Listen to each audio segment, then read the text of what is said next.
नमस्कार दोस्तों। आज नया विषय, नई चीज। आज अपन द्वादश भाव में चंद्रमा की जानकारी प्राप्त करेंगे। अलग अलग भाव में अलग अलग चंद्रमा क्या प्रतिफल देता है, क्या रिजल्ट देता है, इसका अपन जान। लग्न में अगर चंद्रमा पड़ा हुआ तो बलवान होता है, ऐश्वर्यशाली होता है और गायन वाद्य प्रिय प्रिय होता है। तो लग्न में अगर चंद्रमा हो तो ये क्या होता है। अब दूसरे स्थान पर अगर चंद्रमा हो तो मधुरभाषी, सुंदर होता है, भोगी होता है, प्रदेश में निवास करने वाला, और उसके अलावा शांति प्रिय होता है, सहनशील होता है और भाग्यवान भी होता है। दूसरे भाव में अगर चंद्रमा यहाँ हो तो ये होता है। और तीसरे भाव में यह चंद्रमा हो तो प्रसन्नचित्त रहने वाला, हमेशा प्रसन्नचित्त रहे। और उसके अलावा तपस्वी भी होता है, मेहनत करने वाला। तपस्वी कह दो या मेहनत करने वाला, एक ही बात है।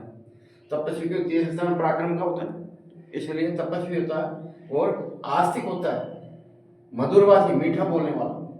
और उसके अलावा एक समस्या भी होती है, कफ रोगी। अधिक चंद्रमा में, अधिक भावों में कफ रोगी, क्योंकि इससे सर्दी जुकाम हो जाती है। चंद्रमा ठंड की वजह से कफ रोगी अधिकतर भावों में यही होगा, कफ रोगी और प्रेमी होगा।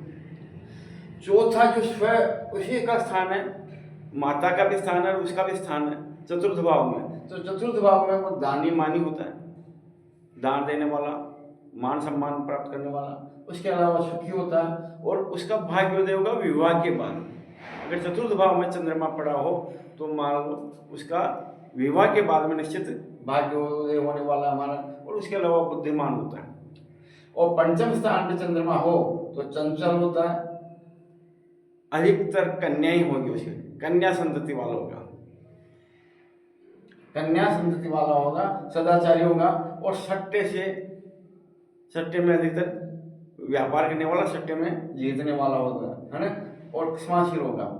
छठे भाव में जो रोग का भी स्थान है, मैंने अभी बताया था आपका, चौथे भाव में भी था। तो अब षष्ठ भाव में क्या होगा, कफ रोगी होगा, क्योंकि उसको सर्दी जुकाम लगी रहेगी। अल्पायु होगी, आसक्त होगा, किसी अन्य पर आसक्त ज्यादा रहेगा। ये भी एक तरह की बीमारी है, क्योंकि छठा रोग का स्थान है। तो ये दूसरे पर आसक्त होना भी, ये भी एक प्रकार की बीमारी है। तो इसलिए कफ रोगी, अल्पायु, आसक्त और खर्चीला होगा, क्योंकि सप्तम भाव से द्वादश भाव खर्च व्यवसाय को देखता है, इसलिए वो खर्चीला भी होगा और नेत्र रोगी होगा। ये छठे भाव में। अब सातवें भाव में अगर चंद्रमा हो तो वो नेता होगा, समझ गया। और उसके अलावा व्यापार वाला, धैर्यवान, विचारक और जलसी यात्रा करने वाला होगा हमारा। हाँ, अगर वो वकील बनना चाहे तो वकील के भी योग बनते हैं, नेता बनना चाहे तो नेता के भी योग बनते हैं, सप्तम भाव, क्योंकि केंद्र में आ जाता हूँ। अब उसके अलावा अष्टम भाव में देते हैं तो विकारित होगा, प्रेमी, प्रेम रोगी होगा, व्यापार से लाभ तो मिलता होगा लेकिन वाचाल भी बहुत होगा, बहुत बोलने वाला होगा। और उसके अलावा दूसरे से ईर्ष्या करने वाला होगा हमारा। तो ये सब चीजें हैं, होता है। अब अपन नवम भाव का देखते हैं तो उसमें भाग्यवान होता है, विद्वान होगा। और उसके अलावा भाग्यवान विद्वान होगा और उसके अधिकतर भाई नहीं होगी, भाई का हिसाब किताब कम बैठता उसका, नवम भाव का। दसम भाव में अगर हो तो व्यापारी होगा, चंचल बुद्धि वाला होगा।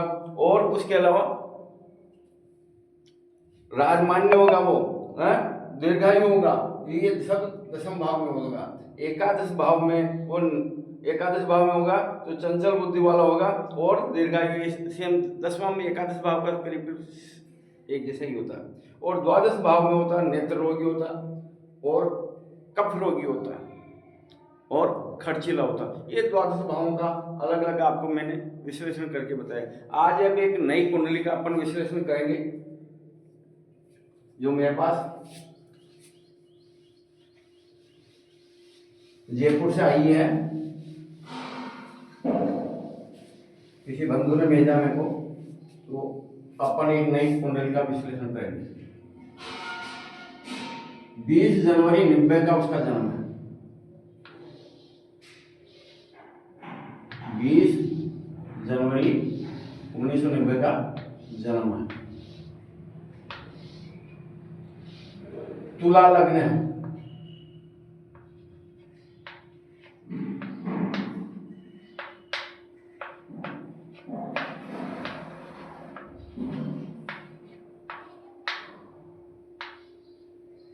ये मंगल यहाँ पे स्थित है, यहाँ पे राहु,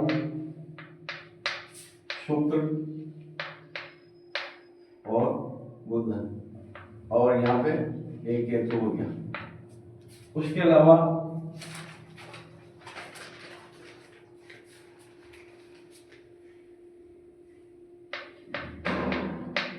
बुध हो गया, कुंभ का चंद्रमा उसके, गुरु मिथुन का हो गया,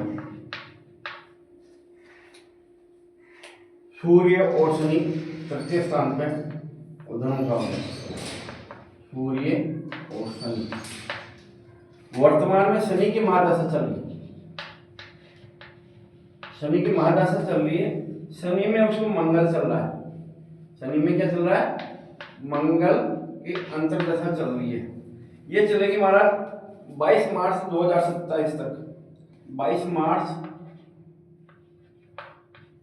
2027 तक चलने वाली शनि में मंगल चलने वाला, और उसके बाद में दशा बदल जाएगी। तो अब ये मैं कहता हूं इस कुंडली का विषय की इसकी कम से कम भी 2 बार शादी सगाई हो चुकी है, 2 बार सगाई होकर के और विच्छेद हो चुका। तो अब इसके क्या योग बनते हैं, क्योंकि ना तो ये मंगलिक है, ना सप्तम भाव में राहु केतु पड़ा हुआ है, तो उसके बावजूद भी ये छूटने का क्या कारण है?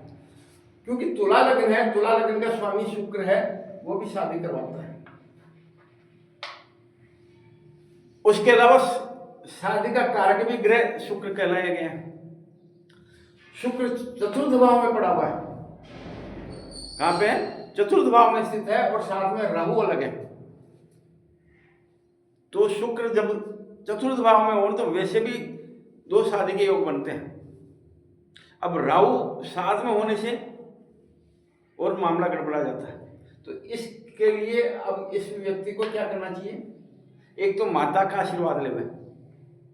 शुक्र के लिए क्या करें? चतुर्थ भाव में अगर शुक्र हो तो उसको माता का आशीर्वाद लेना चाहिए, और बहन बेटियों का या भी महिला का, उनका सभी का आशीर्वाद लेवे, उनका आदर सत्कार करें, और दुर्व्यसन से बचने की कोशिश करें। दूसरा, बहते पानी के अंदर चावल, चांदी और दूध को प्रभावित कर देवे। तीसरी चीज, ये हनुमान आराधना के अलावा दुर्गा सप्तशती का पाठ करें, जिसमें पत्नी मनोरमा हम देही मनोरतान सारणी तारणी दुर्ग संसार सागर से कुलोद्भव। ये उपाय करने से उसके योग जनवरी 2027, नवंबर 2026 से जनवरी 2027 के बीच में इसके योग बनते हैं। बोले गोपीनाथ भगवान की। अब आपको मैं कह रहा हूँ, मेरा वीडियो पूरा देखें, सब्सक्राइब करें, लाइक करें और शेयर करें महाराज। और कोई आपका कमेंट हो तो हमें कमेंट भी दें। तो बोले गोपीनाथ भगवान की जय हो।